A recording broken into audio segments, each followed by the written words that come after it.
네, 안녕하십니까. 중앙대학교 기계공학부의 이수영입니다. 네, 제가 오늘 발표드릴 내용은 Physics Guided and Mechanism Inspired AI라고 하는 큰 틀에서 Physical Consistency, Generalizability, 그리고 Interpretability를 높이기 위한 연구 사례들에 대해서 말씀을 드리겠습니다. 네, 먼저 이제 데이터 드리븐 어프로치랑 우리가 이제 풀고자 하는 공학적인 문제에 대해서 생각을 해보자면, 앞에서 이제 많은 연사분들께서 좋은 말씀을 해주셨는데요. 이 머신러닝, 딥러닝 이런 데이터 드리븐 방법이 굉장히 파워풀하면서도 굉장히 센시티브하다고 느끼고 있는데, 특히나 우리는 이제 unexplored한 어떤 엔지니어링 시스템을 다루기 위해서 중요한 것이 두 개가 있다고 생각을 합니다. 하나는 이 일반화 가능성의 측면이고요. 그 다음에 두 번째는 이게 물리적으로 make sense 한가.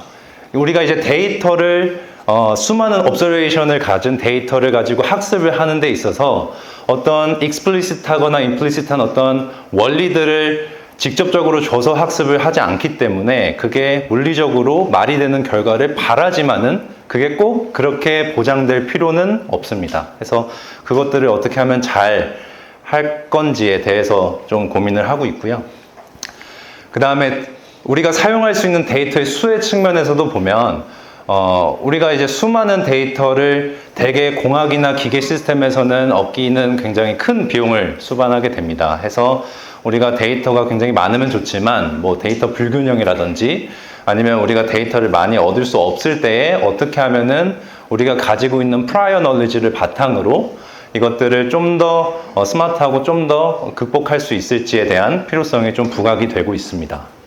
AI의 리미테이션은 실제로 연구를 해보시고 개발을 해보신 분들은 너무나 잘 알고 계실 거고요. 그래서 이제 제너럴라이제이션 측면에서는 이 그림이 어떤 상황인지는 제가 굳이 말씀을 안 드려도 이 어떤 이제 데이터에 대해서 우리가 얼마만큼 대응이 가능할 것인가의 측면에서 좀 유의미한 결과를 얻고 있는 분야도 있는 반면에 우리가 그렇지 못한 분야도 많은 것 같습니다. 그래서 이 문제는 결국에는 우리가 활용하는 데이터 스페이스의 바운더리에서 기인을 하고 있고요. 우리는 어떻게 하면은 이 데이터의 바운더리를 얼마만큼 더 늘릴 수 있을까에 대한 고민을 좀 해야 된다고 생각을 합니다. 이 엔지니어링의 문제에서 이제 적용이 됐을 때는 reliability나 safety 이런 쪽에서도 좀 이슈가 있을 것이고요. 그 다음에 이 physical feasibility라고 제가 이름을 붙였는데, 제가 이제 뒤에서 예시로 보여드릴 예시 중에 하나가 어떤 랜덤한 어떤 형상을 갖는 어떤 랜덤한 오브젝트가 있습니다. 여기다가 제가 파동을 입사를 했을 때 얘가 어떻게 산란될지 어떻게 전파될지를 알고 싶다라고 했을 때 제가 그냥 단순히 여러분들께 보여드리기 위해서 챗GPT한테 한번 물어봤습니다. 그래서 봤더니 어떤 웨이브 필드 같은 결과를 내게 되는데, 사실은 이게 정답은 이런 식으로 생겼습니다. 왼쪽에서는 사실 어떤 웨이브가 스캐터링 되는 어떤 다이나믹스를 전혀 반영하지 않은 채 그냥 어떠한 결과든 간에 내고 있고요. 근데 그게 물리적으로 말이 되는 결과랑은 다소 다른 것을 알 수가 있습니다. 네, 해서 이 결과를 이제 확인하고 제가 이제 챗 GPT의 밑에를 봤더니 조그맣게 이렇게 써져 있더라고요. 챗 GPT는 실수를 할 수 있습니다. 실수를 했죠. 근데 물론 이제 이러한 다이나믹스의 특화된 모델이 또 있을 수도 있겠지만, 우리가 실제적으로 제너럴하게 사용하는 방법들이 이런 물리적으로 메이크 센스 한지를 우리가 좀 따져보고 그 다음에 좀 고려를 할 필요가 있다라는 걸 좀 말씀을 드리고 싶었던 거고요. 그래서 이제 오늘 말씀드릴 것은 다음에 좀 큰 틀에서 좀 생각을 해보게 될 텐데요. 오늘 이제 핀 연구라든지 이런 굉장히 좋은 연구들을 많이 소개를 해주셨지만, 저는 이제 Physics Guided AI라고 좀 부르고 있어요. 그래서 조금 더 어떤 데이터 드리븐 방법에다가 우리의 prior knowledge를 융합하는 방법을 조금 더 시스테매틱하게 저는 좀 바라보고 있는데, 첫 번째는 이제 트레이닝 바이어스라고 해서 이제 많은 분들이 소개를 해주실 그 어떤 이제 커뮤니케이션 같은 것들을 로스 펑션에다가 주입을 함으로써 모델의 결과가 그 것들을 따라가게끔 규제하는 방법이 될 거고요. 그래서 여기 이제 핀이라고 이제 제가 적어 놓았고요. 그 다음에 아까 이제 또 소개를 해주셨지만, 저는 이쪽도 그렇지만 사실은 네트워크를 디자인하는 쪽에도 관심이 많습니다. 그래서 Architectural Bias라고 제가 부르고 있는데 특정 뉴럴 네트워크의 아키텍처를 디자인함에 있어서 우리가 풀고자 하는 특화된 어떤 피처 러닝 방법이나 아니면 어떠한 이제 구조 등을 어떤 설계를 하는 쪽이 있을 수 있고요. 그 다음에 마지막으로는 데이터 레프레젠테이션을 다르게 활용하는 representational bias가 있습니다. 그래서 어떤 데이터의 어떤 도메인에 특화된 데이터의 활용법 또는 표현법이라고 봐주시면 되겠고요. 그래서 저는 이 세 가지의 큰 틀에서 어떻게 하면은 이 엔지니어링 문제를 푸는 데 있어서 AI를 잘 사용하고 그 다음에 또 그것들을 위해서 AI를 위해서 엔지니어링을 어떻게 하면 잘 사용할지에 대해서 고민을 하고 있는 중입니다. 그런 측면에서 몇 가지 연구 사례들에 대해서 소개를 드리겠습니다. 그래서 첫 번째는 큰 서브 섹션으로는 Neural Computational Method 그리고 Guided Generative AI라고 이름을 붙여보았습니다. 그래서 어떤 이 Neural Computational Method라고 하는 거는 단순히 말하면 어떤 시뮬레이션을 AI로 대체하겠다라는 겁니다. 그래서 시뮬레이션은 굉장히 많은 과학공학 분야에서 만연하게 활용이 되고 있지만 이것들을 좀 더 인터랙티브하고 다이나믹하게 할 수 있다면은 굉장히 어떤 뭐 설계라든지 아니면 어떤 시스템을 어널리시스 하는 데 있어서 훨씬 더 빠르고 어떤 이제 옵티미제이션 과정에서 굉장히 빠른 어떤 도달을 할 수 있을 것이고요. 그 다음에 제가 바라보는 장점 중에 또 하나는 이 AI를 활용해서 컴퓨테이셔널 메소드를 만들게 되면 오른쪽 그림과 같이 굉장히 스케일러빌리티가 올라간다고 생각을 합니다. 가령 제가 이제 어떤 시스템을 해석하는 것과 그 다음에 역설계를 하는 것 두 가지의 서브 태스크가 있다라고 했을 때 이것들을 뉴럴 네트워크는 컴퓨테이셔널 그래프를 따르기 때문에 이 그레디언트 플로우를 가진 이 두 개의 또는 세 개의 모델들을 내가 원하는 대로 어태치를 시켜서 엔드 투 엔드로 활용을 할 수 있다는 점입니다. 그래서 이런 식으로 굉장히 기존에는 좀 디스컨티뉴이티가 존재를 했지만 전체 프로블럼 솔빙의 파이프라인에서 봤을 때 굉장히 컨티뉴어스한 네이처를 가져갈 수 있겠다라고 생각을 하고요. 첫 번째 제가 풀었던 문제는 이 앞서 챗 GPT의 사례에서도 소개해드렸던 이 웨이브 스캐터링 문제입니다. 그래서 왼쪽에 보이시는 바와 같이 중간에 어떤 랜덤한 형상을 가진 스캐터가 있을 때 파가 입사됐을 때 산란의 특성이 어떻게 바뀌는가에 대해서 알고 싶은 거고요. 그것들을 알게 된다면 우리가 뭐 여기 이제 메타물질에 대한 제가 예시를 가져왔는데 뭐 유니셀 어떤 특정 형상을 가진 유니셀에 어떤 설계를 한다든지 아니면 웨이브 매니플레이션을 내가 원하는 대로 한다든지의 어떤 그 문제를 풀 수 있을 거라고 생각을 했고요. 그래서 이제 문제 포뮬레이션은 다음과 같이 됩니다. 해서 왼쪽에서 어떤 파가 입사가 되고요. 이 중간에 여기서는 이제 별 모양의 어떤 그냥 간단한 2D의 문제를 풀어봤는데 중간에 랜덤한 형상의 오브젝트가 있을 때 이게 타임 트랜지언트 어널리시스로 파가 입사돼서 어떤 이 스캐터링 오브젝트에서 인듀스드 된 어떤 웨이브 필드가 어떻게 프로퍼게이션 되는지를 푸는 문제입니다. 그래서 형상은 다음과 같이 뭐 여러 가지 어떤 코사인 시리즈 베이스드로 이 여러 가지 굴곡을 가진 형상들을 만들었고요. 그래서 이것을 일단은 FEM으로 시뮬레이션을 한번 해보았습니다. 해보았을 때 이 별 모양의 중간에 이제 랜덤한 스캐터링 오브젝트가 있고 파가 입사되기 시작하면서 이 형상을 맞고 산란이 되면서 이 마지막에 이 바운더리에서 앱솔루션 되는 것까지 확인을 할 수가 있겠고요. 그리고 이 중간의 타임 스텝에서 스냅샷을 한번 보게 되면은 이게 이제 스캐터링 형상에 따라서 다른 어떤 비헤이브가 나온다는 것도 확인을 했습니다. 그래서 뭐 여기 나와 있는 형상에 대한 의미는 없고요. 그냥 랜덤하게 제가 가져왔습니다. 앞서 여기서 또 중요한 게 이게 이제 저는 이제 뒤에 소개해 드리겠지만 데이터 기반 방법과 융합을 해서 사용을 했는데 이게 제가 중요하게 봤던 것은 어떤 예측되는 웨이브 필드의 결과가 앞서 말씀드린 바와 같이 physically reasonable 해야 됩니다. 얘는 이제 파동이기 때문에 이 traveling speed나 magnitude phase 같은 것들이 이게 실제적으로 이 실제와 잘 맞아야 되거든요. 그래서 이것들을 어떻게 하면 잘 맞는 결과를 낼 수 있을까 여러 가지 이제 시도를 해본 끝에 다음과 같은 네트워크를 디자인을 했는데요. 여기서는 architectural bias가 사용이 되었는데 일단 인풋에는 이 전 타임 스텝에 두 타임 스텝의 웨이브 필드가 들어갑니다. 그리고 어떠한 네트워크를 거쳐서 그 다음 스텝의 웨이브 필드가 들어가게 되고요. 얘는 우리가 이제 흔히 roll out procedure라 그래서 맨 처음에 두 스텝만 넣게 되면은 그 다음 스텝에 예측이 나오겠죠. 그러면 얘가 다시 인풋으로 들어갑니다. 해서 맨 처음에 두 스텝만 가지고 얘를 계속 roll out으로 우리가 prediction을 할 수 있게끔 트랜지언트 문제를 풀어봤고요.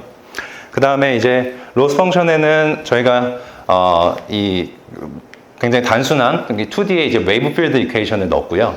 그 다음에 여기 이제 보시는 바와 같이 노이만 바운더리 어텐션이라고 하는 네트워크를 디자인을 했습니다. 이것은 뭐냐면 이게 저희의 문제는 이 그 형상의 바운더리 컨디션이 바뀜에 따라서 그거에 따라 잘 대응할 수 있는 모델을 만들고자 하는 거였거든요.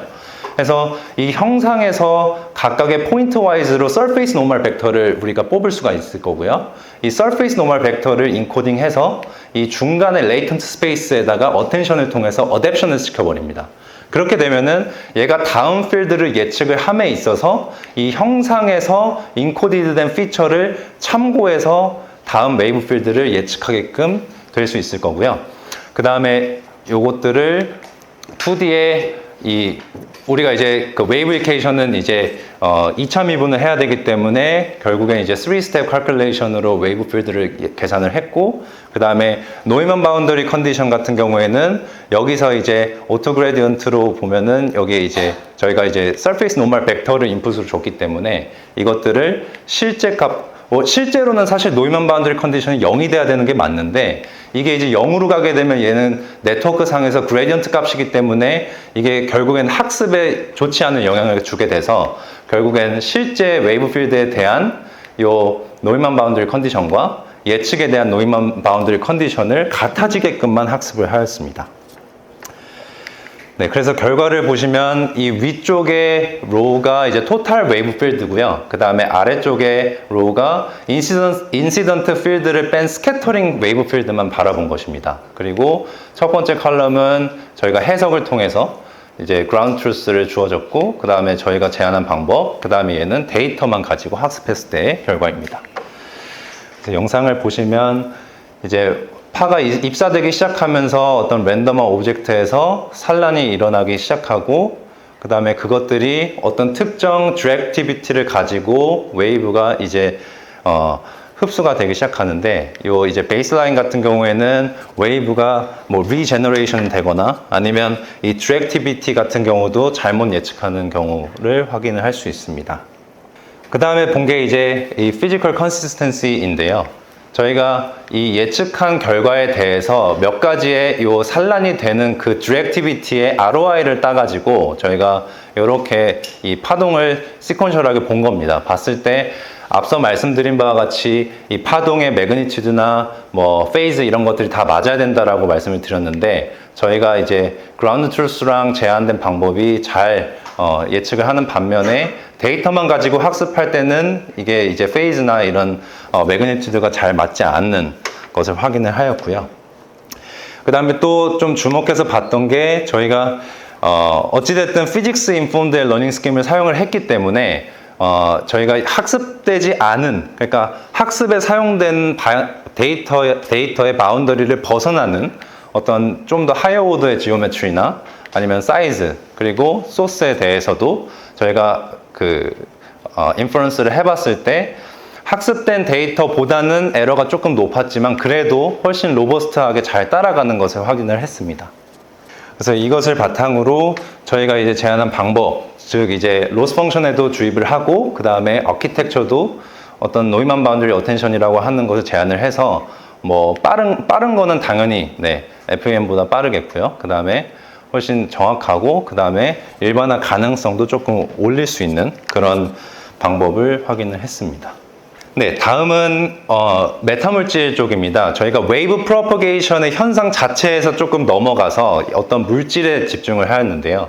저희가 주목한 것은 메타포로스라고 하는 이렇게 이제 그림처럼 생긴 흡음 물질입니다. 이 흡음 물질은 보이시는 바와 같이 어떤 폼 형태의 백그라운드에 어떤 특정 주기 구조를 가진 어떤 어쿠스틱 엘리먼트가 삽입되어 있는 형태입니다.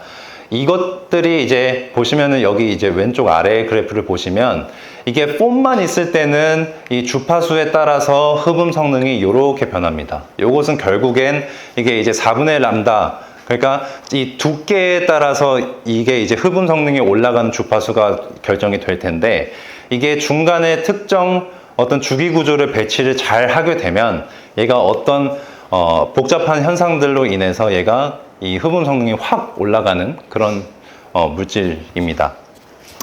근데 여기서 문제는 여기서 이제 나타나는 어떤 거동이라든지 이런 것들을 굉장히 복잡하기 때문에 우리가 결국엔 설계로 가야 될 텐데, 그것들을 굉장히 어널리틱하게, 그 다음에 또 굉장히 체계적으로 좀 분석하기가 쉽지 않습니다. 그래서 저희의 물음은 이 AI가 이 주기 구조의 어떤 지오메트릭한 인포메이션만 보고도 어떤 이런 복잡한 현상을 예측할 수 있는지에 대한 물음에 답하고자 연구를 시작을 하였고요. 요것은 이제 시뮬레이션의 예시입니다. 요거는 이제 특정 이제 주기 구조의 배치나 또는 모양이 바뀔 때마다 이런 이제 굉장히 다른 어떤 어쿠스틱 비헤이비가 나타난다는 것을 확인을 하였습니다. 보통 알려진 게 이 흡음 메타 물질의 가장 도미넌트한 특성은 레조넌스의 특성인데요. 이게 이제 중간에 이제 삽입되는 로컬 레조넌스라고 하는, 그러니까 레조네이터에서 일어나는 공명 현상, 그 다음에 요 폼 형태의 백그라운드랑 어쿠스틱 엘리먼트 사이의 인터랙션에서 생기는 글로벌 레조넌스 현상, 요 두 가지가 있습니다. 그래서 그것들을 잘 네트워크에 주기 위해서 저희가 일단 저희의 목적은 어떤 유니셀 구조의 지오메트릭 인포메이션만 갖고도 어떤 흡음 성능을 예측할 수 있는 어떤 네트워크를 만들고자 하였고요. 여기서는 이제 중간중간에 로컬 컨텍스추얼 이낸스먼트 모듈과 그 다음에 글로벌 컨텍스추얼 이낸스먼트 모듈이 들어가는데 각각을 설명을 드리겠습니다. 첫 번째는 이제 로컬 레조넌스 어웨어 레이어라고 불렀는데요. 저희가 이제 컨볼루션 오퍼레이션을 통해서 어떤 이제 이미지의 인풋에서 얘네들의 피처를 잘 뽑아내야 되는데, 얘를 다시 한번 생각을 해보면 얘가 어떤 인풋의 어떤 유니셀 구조로부터 피처 맵이 이렇게 뽑히지 않겠습니까?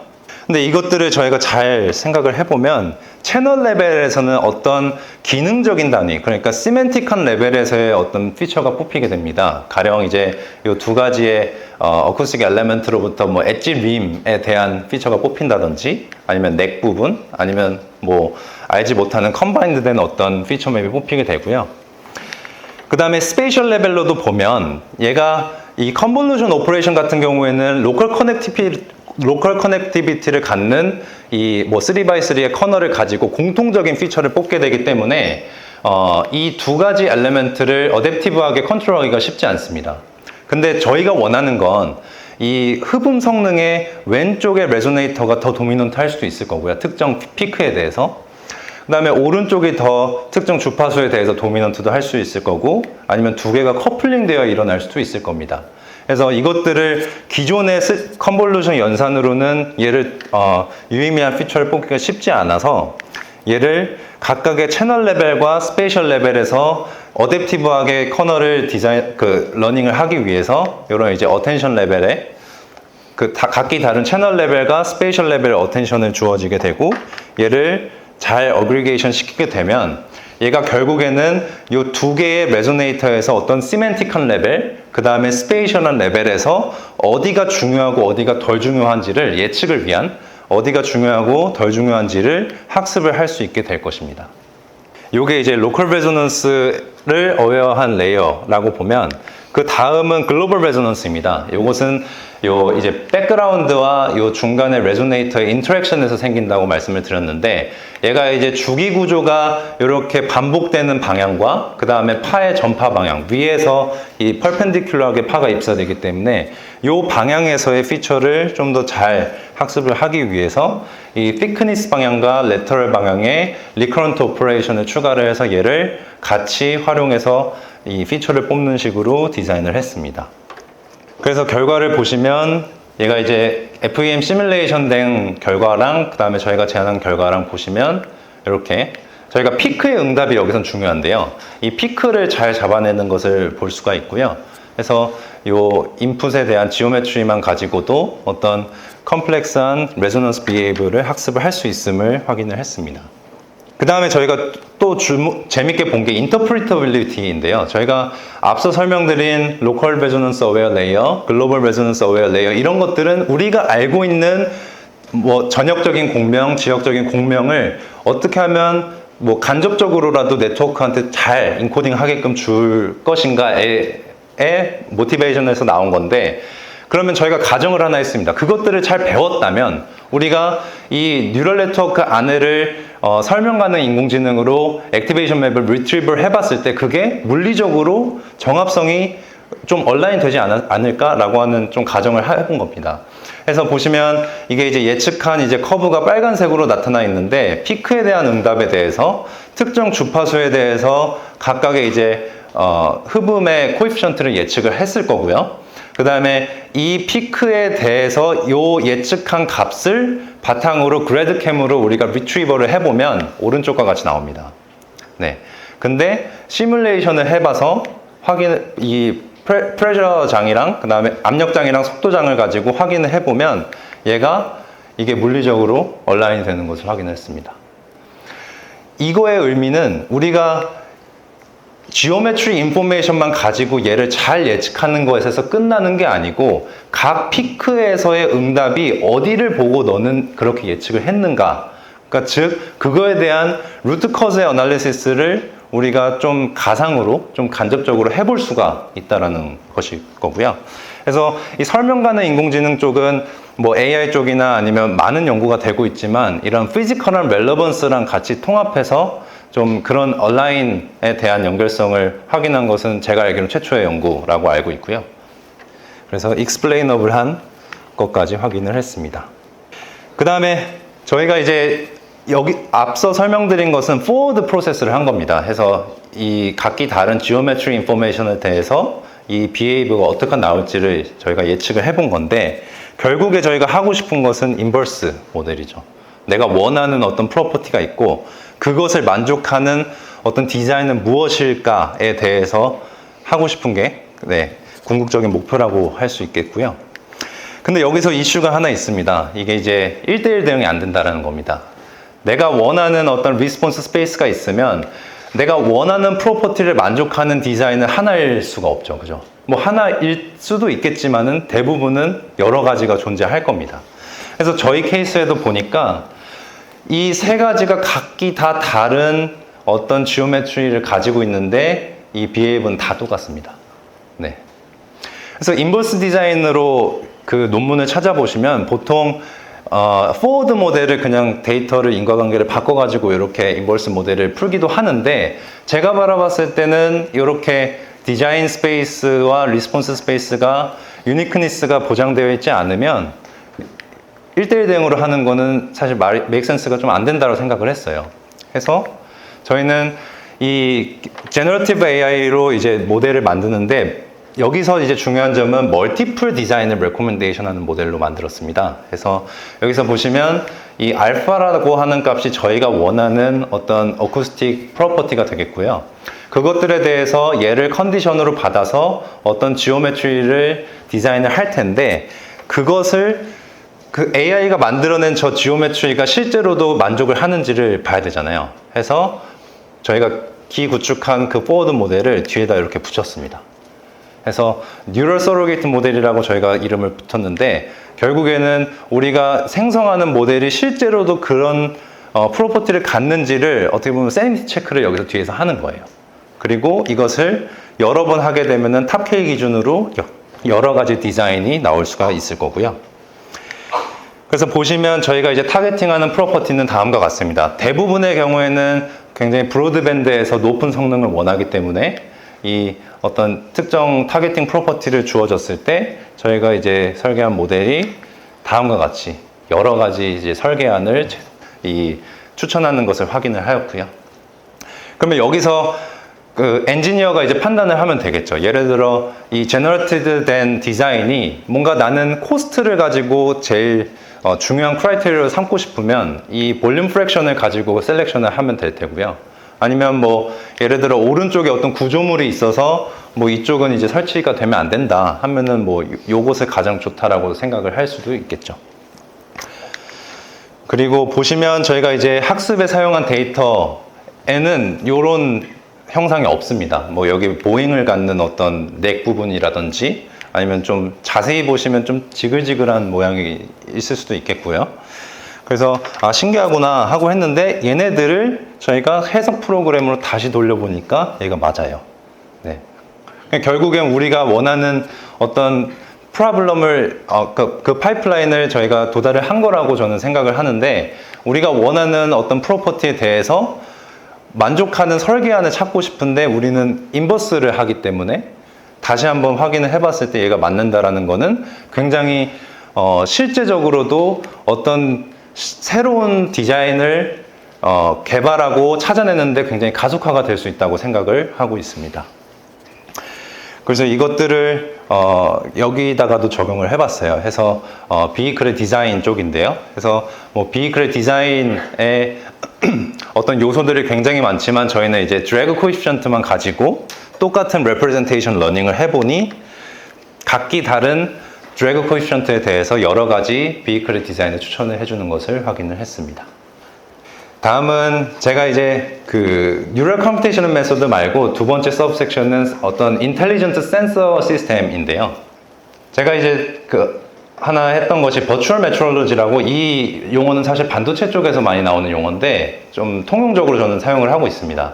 그래서 어떤 장비가 있으면 저희가 어떤 공정을 통해서 어떤 프로덕트를 만들어내게 될 텐데 우리가 대부분은 이 전체에 대해서 계측을 할 수 없으니 뭐 100개 중에 몇 개만 계측을 하고 나서 그 다음에 그것들을 가지고 전체에 대한 캐릭터리스틱을 알고 싶은 게 대부분이고요. 근데 이 버추얼 메트롤로지라고 하는 것은 이 공정에서 우리가 센서 데이터나 메인터넌스 데이터, 히스토리 같은 것들이 나오니 어떤 인다이렉트로 메저드된 데이터를 가지고 이 위에를 계측하지 않고도 우리가 예측을 하겠다라고 하는 게 이 버추얼 메트롤로지의 컨셉이에요. 그래서 반도체 쪽에서 한 거는 제가 가지고 오지 못했고 제가 이 냉간 단조 공정에서 했던 것을 소개를 드리면요. 이것은 이제 미국의 현지 제조 공정하고 콜라보레이션을 했던 건데 여기 보시면 이 어떤 이제 자동차나 선박용의 페스터너를 저희가 조립하는 공정, 제조하는 공정입니다. 근데 얘네들의 문제점은 뭐냐면 굉장히 빠르게 블로우를 치기 때문에 얘가 지금 불량이 났는지 안 났는지를 판단을 하는 게 실제 작업자가 가서 몇 개 한번 육안으로 확인을 해보고 만약에 불량이 있다라고 하면은 그때 생산했던 배치는 다 버려버려요. 왜냐면 그거를 다 육안으로 검사를 하거나 뭐 자동화로 해서 검사를 하는 비용이 훨씬 비싸기 때문에 그렇습니다.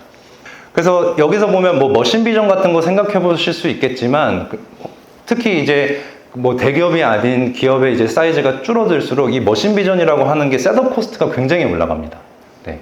그래서 저희가 하고자 했던 것은 이 가속도계를 단순히 달아가지고 이 콜드 폴저 위에다가 가속도계를 몇 개 달아서 이 센서에서 나오는 데이터를 바탕으로 얘가 불량인지 아닌지를 판단하는 모델을 만들었고요. 여기서 이제 보시면은 페이즈를 두 개로 했습니다. 얘가 이제 일단 빠르게 불량을 판별하는 게 문제였기 때문에 폴트 디텍션을 하고 나서 그게 불량이라고 보면 그 폴트가 어떤 폴트인지를 아이덴티파이 하는 요 투 페이즈 스트래티지로 진행을 하였고요. 그리고 여기 보시면 이게 이제 가속도계 자체도 이 콜드 폴저가 수천 대가 있으면 가속도계를 줄이는 게 훨씬 더 코스트가 줄어들기 때문에 얘를 단일 센서만 가지고도 성능을 굉장히 높였습니다. 그 방법은 저희가 어떤 시그널 프로세싱에 인스파이어드 된 어떤 AI를 사용을 하였는데 저희가 여기서 말씀드리고 싶은 것은 결과에 좀 중점해서 말씀드리고 싶고요. 그래서 기존에 통계적으로 어떤 이제 불량 검출을 했을 때에 어떤 디텍션 정확도가 60% 정도, 그 다음에 어떤 이제 데이터 드리븐만 가지고 했을 때는 한 80% 정도라고 했을 때 지금 이제 수치는 굉장히 고무적이라고 생각을 하고 있습니다. 그 다음에 두 번째 센서 시스템에서 두 번째 저희가 이제 주목을 했던 것은 어떤 컴펜세이션 쪽입니다. 이 하드웨어이기 때문에 이 하드웨어는 항상 비용과 트레이드 오프가 이루고 그 다음에 물리적으로 제약이 항상 있는데 저희가 주목했던 거는 레졸루션 쪽입니다. 그래서 뭐 단순히 예를 들면 우리가 센서를 레졸루션을 높게 계측을 하려면 여러 개를 막 촘촘하게 깔면 되지만 그게 이제 코스트가 많이 들기 때문에 스팔스하게 깔고 촘촘하게 깐 것처럼 AI로 컴pen세이션을 해보겠다라고 보시면 됩니다. 그래서 가장 재밌게 했던 어플리케이션 중에 하나가 음원 추적 쪽입니다. 음원 추적 쪽에서도 이 들리는 소리가 어디서 났는지를 시각화해주는 어떤 빔포밍이라고 하는 스페셜 필터링 테크닉이 있습니다. 그래서 어플리케이션으로는 어떤 제조 사이트에서 뭐 어노멀러스한 사운드가 일어났을 때 그게 어디서 났는지를 판단을 해볼 수가 있을 거고요. 그 다음에 가청 주파수를 넘어가는 초음파 같은 경우에도 이 어떤 이제 파이프의 어떤 이제 누설이라든지 누전 뭐 이런 것들에서 초음파가 발생을 하기 때문에 우리가 들리지 않는 소리를 우리가 이제 눈으로 볼 수 있다라는 또 장점이 있을 것 같습니다. 근데 보시면 이제 중간 부분을 많이 생략을 하는데 보시면은 이 왼쪽이 저희가 컨벤셔널하게 얻을 수 있는 어떤 빔포밍 맵이에요. 아시는 분은 아시겠지만 이게 이제 뭐 광학, 뭐 어쿠스틱스 뭐 이런 쪽에서 레일리스 크라이테리어가 있기 때문에 결국에는 이 저희가 취득하는 센서의 뭐 어퍼처 사이즈라든지 센서 간의 간격에 따라서 이 물리적으로 한계를 가질 수밖에 없습니다. 근데 얘네들이 지금 보시면 소스가 사실은 3개가 이렇게 숨겨져 있는 거거든요. 그래서 얘를 저희가 센서 3개의 정확한 위치랑 인텐시티를 표현할 수 있는 새로운 타겟 맵이라고 하는 레프레젠테이션을 만들었어요. 그리고 음원 추적 문제를 이미지 투 이미지 문제로 트랜슬레이션해서 풀었다라고 말씀드릴 수 있을 것 같습니다. 그래서 여러 가지 문제들이 있는데 일단 주파수에 대해서 여러 주파수에 대해서 핸들링을 해야 됩니다. 저주파수 대역에서는 이 레졸루션이 이제 굉장히 메인 로브가 브로드하게 나오는 게 문제일 테고 고주파수 쪽에서는 엘리어싱이라고 하는 소위 말해서 고스트 소스 같은 것들이 막 생기는 게 문제입니다. 그래서 그 둘을 이제 잘 그 학습을 하기 위해서 인코더를 따로 이렇게 학습을 하게 되고 예측하고자 하는 디코더는 어떤 제너릭한 어떤 펑션이라고 저희가 가정을 해서 이렇게 듀얼 브랜치로 저희가 네트워크를 만들었고요. 그 다음에 이 3D의 어떤 옴니 디렉셔널의 어떤 빔포밍 맵을 저희가 기존 방법들과의 비교를 위해서 이렇게 에키렉탱귤러 프로젝션을 통해서 이렇게 쭉 펼쳤는데 그것들이 사실은 이렇게 왜곡이 생깁니다. 저희가 지구본도 펼치면 왜곡이 생기듯이 이 적도 부분에서 위로 갈수록 왜곡이 심해지는데요. 그것들을 레귤러한 3x3, 뭐 5x5의 컨볼루션 필터를 사용하면은 왜곡에 대해서 인베리언트 할 수가 없기 때문에 저희가 그 컨볼루션에 그 해당하는 그 커널의 자리를 저희가 3D에서 인버스 노모닉 프로젝션으로 그러니까 저희가 여기서 빛을 쏘듯이 빛을 쏴가지고 요 구평면에서 이 그 접하는 그 점을 가지고 이 필터의 값으로 가져오게 됩니다. 그렇게 되면은 얘가 이제 적도 부분에서 이렇게 밑으로 내려갈수록 왜곡이 심한데 이 동그라미로 표시된 게 이제 커널의 자리거든요. 그러니까 밑으로 갈수록 이렇게 쭉 펼쳐지는 그러니까 즉 이제 왜곡의 인베리언트한 어떤 피처를 학습할 수 있게 했고요. 그 다음에 0도랑 360도는 사실은 같은 값입니다. 그죠? 그래서 얘를 서큘러 컨볼루션으로 순환되게끔 디자인을 했습니다. 결과를 보시면 저희가 컨벤셔널한 어떤 하드웨어 셋업으로는 이렇게 계측이 될 수 있어요. 저주파수, 고주파수. 근데 여기는 사실 소스가 이제 숨어 있는데요. 저희 모델이 이렇게 예측을 할 수 있습니다. 그래서 보시면 저주파수 대역에서는 이렇게 로브가 높은 것들, 그러니까 물리적으로 한계를 갖고 있는 어떤 레졸루션을 극도로 높일 수 있고, 이 고주파수 대역에서는 어떤 이제 스페이셜 엘리어싱 현상으로 인해서 막 랜덤하게 일어나는 어떤 아티팩트를 잘 캔슬 아웃 한다라고 볼 수 있고요. 네, 요거는 이제 실제로 실시간으로 처리되게끔 밸리데이션을 한 겁니다. 그래서 요것들을 바탕으로 레졸루션을 올리는 연구들을 몇 가지 했습니다. 그래서 첫 번째는 이게 이제 그 음향뿐만 아니고 초음파로 가면서 이 어퍼처 사이즈가 굉장히 작아지고 그것을 이제 파이프의 어떤 누설의 모니터링 용도로 쓰기 위해서 드론에다가 달게 됐습니다. 그래서 드론에다가 다는 데 있어서 어떤 이제 저희가 이제 AI로 컴펜세이션 하는 모델도 탑재를 해보고, 그 다음에 요 드론에 달리는 어떤 어쿠스틱 어레이에 요 랜덤한 어떤 형상들이, 그러니까 랜덤한 스파시티를 가지는 게 중요하거든요. 그 랜덤한 어떤 센서의 위치를 설계하는 것을 저희가 알파고가 바둑돌 놓듯이 센서를 하나하나 놓는 어떤 강학습 모델을 개발을 해서 설계를 최적화를 해봤고요. 그 다음에 두 번째는 얘는 이제 볼트 체결 검사 쪽인데, 저희가 이제 볼트 체결 검사를 이 비접촉식으로 하기 위해서 어떤 특정 바운더리 컨디션을 갖는 어떤 플레이트에다가 가진을 시켜서 어떤 레디에이션 필드가 나올 거예요. 그러면 여기서 비접촉식으로 어떤 센서의 어레이를 가지고 계측을 할 수 있겠고요. 얘를 인과관계를 바꿔서 얘로부터 볼트 컨디션을 예측하는 모델도 구성을 해보았고요. 그 다음에 비파괴 쪽에서도 똑같은 문제가 있습니다. 이 비파괴 피에소의 어떤 센서 어레이가 얼마만큼 어퍼처 사이즈나 아니면 디렉티비티가 어떻게 되느냐에 따라서 정확한 웨이브니스를 갖는 크랙들을 저희가 이미징하기가 쉽지 않은데, 그것들을 AI로 이제 이 배경에 있는 게 저희가 컨벤셔널하게 얻을 수 있는 거면은 이 중간에 있는 어떤 특정 웨이브니스를 갖는 크랙을 잘 예측하는 것을 이제 개발을 하였고요. 그 다음에 이 크랙이 어떻게 그로잉 하는지도 저희가 이제 밸리데이션을 해보았습니다. 그 다음에 마지막으로는 조금 더 어플리케이션 넓혀서 바이오메디컬 어플리케이션으로 가게 되면, 저희가 이제 생체 내부의 어떤 이 3D의 그 광학 영상을 하는데도 어떤 똑같은 하드웨어 컨스트레인트가 있습니다. 그것들을 저희가 비싸지 않은 장비로 비싼 장비를 잘 AI로 컴펜세이션을 하는 것을 확인을 하였고, 지금 보시면은 이게 이제 프리딕션 값이 조형제가 추입되었을 때 이제 풀과 굉장히 유사한 결과를 낼 수 있는 것을 확인을 했습니다. 그 다음에 요것들을 바탕으로 저희가 이제 요소 기술이지만 요것들의 조금 그 가능성을 좀 인정해 주셨는지 21년도에는 대한민국 올해 10대 기계 기술에 선정되었고, 그 다음에 관련 특허들도 등록을 하였고, 그 다음에 기술 이전도 진행을 했던 경험이 있습니다.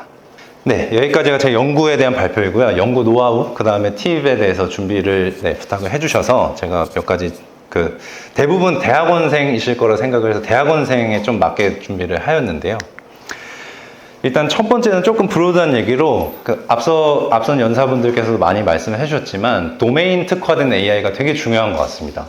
이게 앞에서 메타포로스의 어떤 그 예시로 보았을 때 어떤 이미지에서 뭔가를 예측하는 것은 사실 뭐 컴퓨터 비전이나 이런 쪽에서 굉장히 많은 모델들이 있거든요. 소타 모델들이 있는데 그것들을 먼저 활용을 해봤는데 이 소타 모델들은 풀지 못하던 것들을 저희의 도메인에 특화된 어떤 디자인이나 아니면 로스 펑션이 될 수도 있겠고요.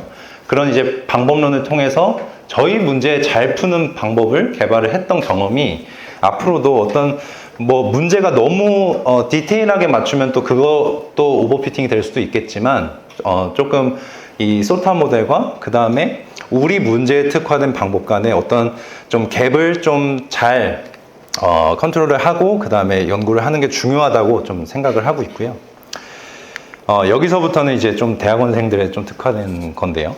이 problem definition 쪽에서는 이 탑다운과 버텀업의 방식이 있을 것 같아요.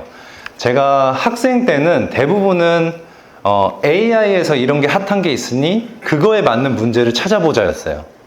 근데 지금 이제 학생을 벗어나서는 그게 아니고 반대로 이런 문제를 위해서 AI를 사용하게 되더라고요. 근데 그게 뭐 리서치 사이드가 될 수도 있고 인더스트리 사이드, 뭐 어플리케이션 사이드가 될 수 있는데 이런 두 개의 큰 흐름을 바탕으로 내가 풀고자 하는 문제가 어떤 것에 좀 해당되는지를 좀 잘 알고 문제 설정을 하면 좋을 것 같다는 생각이 들고요.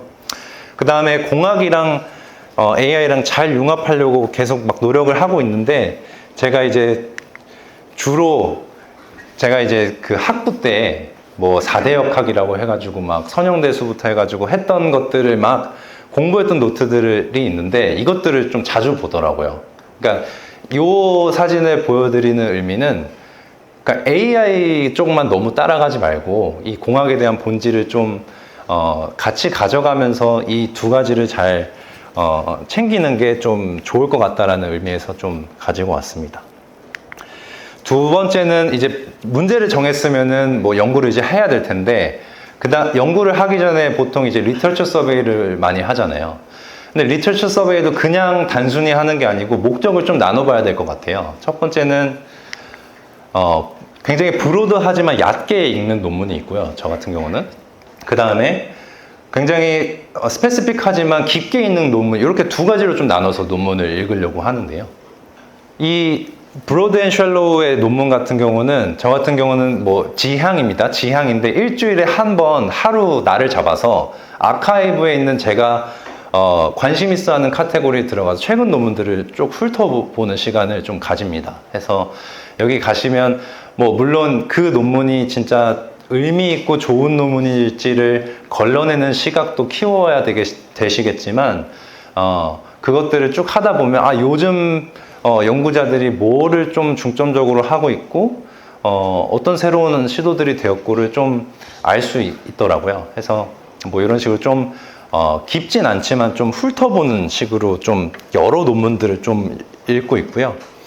그 다음에 그러다가 만약에 내가 이거를 내 방법에 좀 차용을 할 수 있을 것 같거나 아니면 깊게 읽어봐야 될 필요가 있는 것 같은 논문들은 굉장히 나름대로 좀 정리를 하면서 깊게 읽습니다. 해서 논문 하나만 보는 게 아니고 그 논문에 연관되어 있는 개념이나 다른 논문들을 계속 꼬리물기처럼 해서 하나의 어떤 노트로 정리를 하는 습관을 가지고 있습니다. 그리고 또 하나 제가 말씀드리고 싶은 게, 본인의 연구랑 관련이 없더라도 이건 이제 저희 학생들한테도 말하고 싶은 건데, 어떤 이제 연구자들이 그들의 주장을 어떻게 주장했고 증명했고 어떻게 비주얼라이즈 했는지를 잘 한번 눈여겨보시면 좋을 것 같아요. 그 다음에 세 번째는 이 리서치, 특히 이제 학습, 익스페리먼트 쪽인데, 이게 보통 이제 AI 모델을 이제 하나 이제 구성을 해서 쭉 학습을 돌려보면 뭐 이렇게 플롯을 해보실 거예요. 뭐 트레인 로스, 밸리데이션 로스 쭉쭉쭉 해서 이게 얼마 이상 내려갔다 뭐 이렇게 하실 텐데, 사실 이 숫자가 줄 수 있는 정보는 많이 없습니다. 네. 그리고 또 우리가 흔히 이제 통계의 어떤 패러독스라고 하잖아요. 통계적으로는, 평균적으로는 그게 이제 숫자가 낮을지언정 이게 퀄리테이티브하게는 어떨지 모르기 때문에, 저 같은 경우는 학습을 하는 중간에 어떤 정성적으로 결과를 계속 뽑아봐요. 이게 단순하면서도 굉장히 놓치기가 쉬운 것 같아요. 근데 이렇게 해놓으면 가장 중요하게는 얘가 학습이 에포크가 늘어나면서 어떤 식으로 학습이 되는지를 좀 간접적으로 가늠을 해볼 수가 있더라고요. 그러면 그걸 따라서 조금 더 새로운 방법을 조금 고안을 해볼 수도 있을 것 같고요. 그 다음에 여러 가지 막 하이퍼 파라미터 바꿔보면서 이제 학습을 해보실 텐데, 저 같은 경우는 옵티마이제이션 맵이라고 하는 걸 만듭니다. 이게 뭐냐면 각 이제 뭐 파일 또는 뭐 깃을 사용하시는 분들은 버전에 따라서 각기 다른 뭐 로스 펑션이나 네트워크 디자인이나 이런 것들을 바꿔보면서 뭔가 이제 어떤 것들을 실험을 해보실 거잖아요. 그거에 따라서 이걸 해봤더니 어떤 경향이 있고 어떤 분석이 되고 이런 것들을 다 적어 놓습니다. 이렇게 해서 결국에는 내 머릿속에서 이렇게 돌아가게 하는 거 말고 이렇게 문서화를 남겨둬서 내가 옵티마이제이션을 좀 더 빠른 수렴으로 갈 수 있게끔 하는 편인 것 같습니다. 그 다음에 대학원생분들께 또 드리고 싶은 팁, 더 많은 팁을 위해서는 여기 IAI 카이스트라고 하는 유튜브 채널에 가보시면 제가 연구하는 방법부터 심지어 교수가 되는 방법까지 다 찍어 올렸습니다. 네. 그래서 굉장히 저의 노하우를 많이 오픈을 하였으니까요. 잘 한번 가서 보시고요. 그 다음에 KIRD에서 초대를 해주셔서 8월 27일에는 그룹 멘토링이라고 하는 것을 진행을 합니다. 그래서 관심 있으신 분들은 신청을 하셔서 저랑 2시간 동안 심도 깊은 멘토링에 참여하시기를 바라겠습니다. 네, 감사합니다.